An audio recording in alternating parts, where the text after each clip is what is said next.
তারা পার্শ্ববর্তী দেশ আমাদের যারা দাদাগিরি দেখাতো তাদের রক্তচক্ষুকে উপেক্ষা করে নিজের দেশের স্বাধীনতা ছিনিয়ে এনেছে।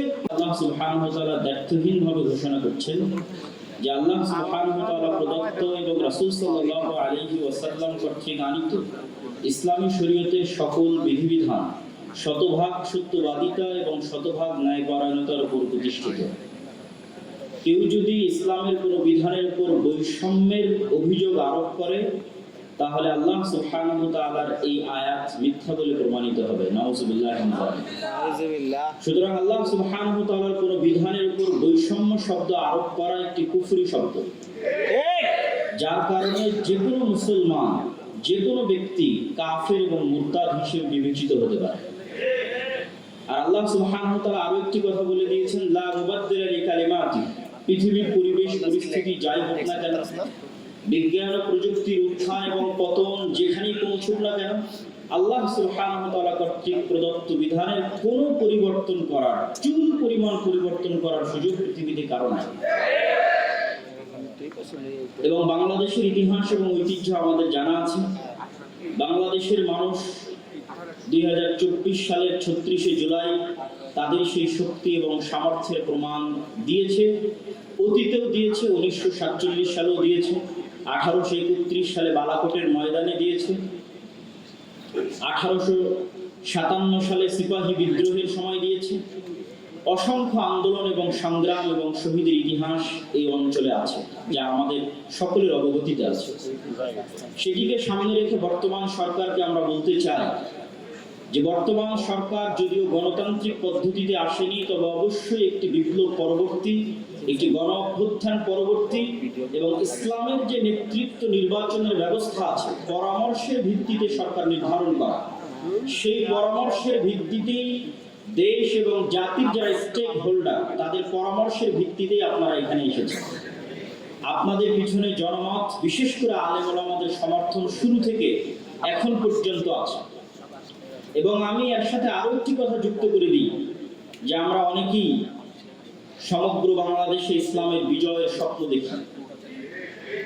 আমি অনেক সময় মনে করি যদিও আমার এই কথাটি বাস্তবে প্রতিফলিত হবে না, তবুও হয়তো এরকম পর্যায়ে কথা বলার সুযোগ ভবিষ্যতে নাও আসতে পারে।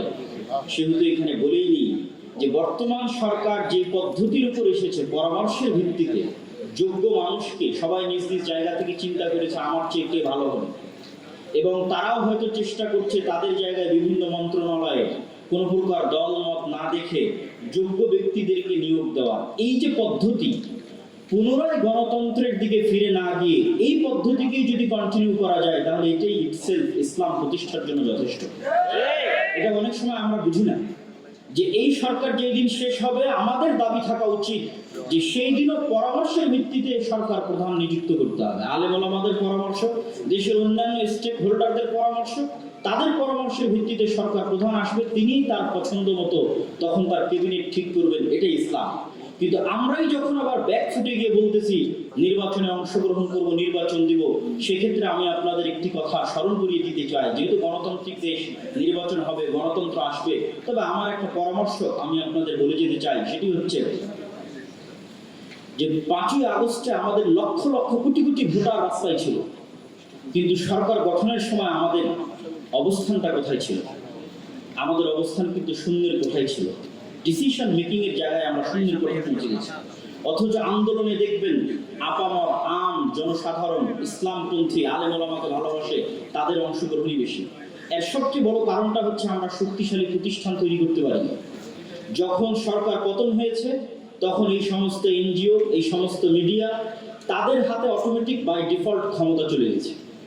এই জন্য আমি উদাত্ত আহ্বান জানাবো, আজকে এখানে দেশের বড় বড় ইসলামী দলের নেতারা উপস্থিত আছেন, আপনারা যেমন নির্বাচন কেন্দ্রিক প্রস্তুতি নিচ্ছেন, আপনাদের দীর্ঘমেয়াদী মুসলমানদের শক্তিশালী প্রতিষ্ঠান, শক্তিশালী মিডিয়া, শক্তিশালী অর্থনৈতিক প্রতিষ্ঠান, এগুলো তৈরি করার জন্য আপনাদের চিন্তা চেতনা এবং পরিশ্রম করতে হবে, যেন আগামী 20 বছর, 25 বছর, 30 বছর যখনই আবারও এরকম প্রেক্ষাপট আসবে তখন যেন স্টেক হোল্ডার, ডিসিশন মেকিং এ শক্তিশালী প্রতিষ্ঠান থাকার কারণে ইসলামপন্থীরা সেই জায়গায় পৌঁছতে পারে।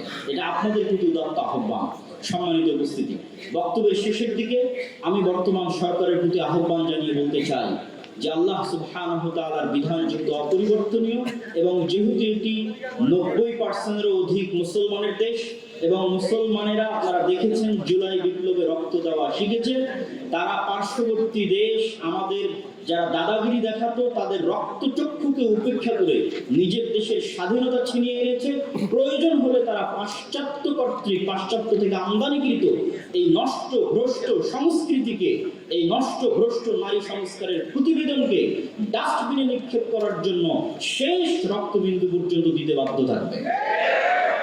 আপনাদেরকে এই হুঁশিয়ারি দিয়ে আমি আমার সংক্ষিপ্ত বক্তব্য শেষ করছি এবং আল্লাহ সুবহানাহু ওয়া তাআলার নিকটে দোয়া করছি যে আল্লাহ সুবহানাহু ওয়া তাআলা যেন আমাদের দেশকে, আমাদের মাতৃভূমিকে এই সমস্ত অপবিত্র, এই সমস্ত নষ্টভ্রষ্ট সংস্কৃতি থেকে হেফাজত করেন। আল্লাহুম্মা আমিন। ওয়া আখিরু দাওয়ানা আলহামদুলিল্লাহ।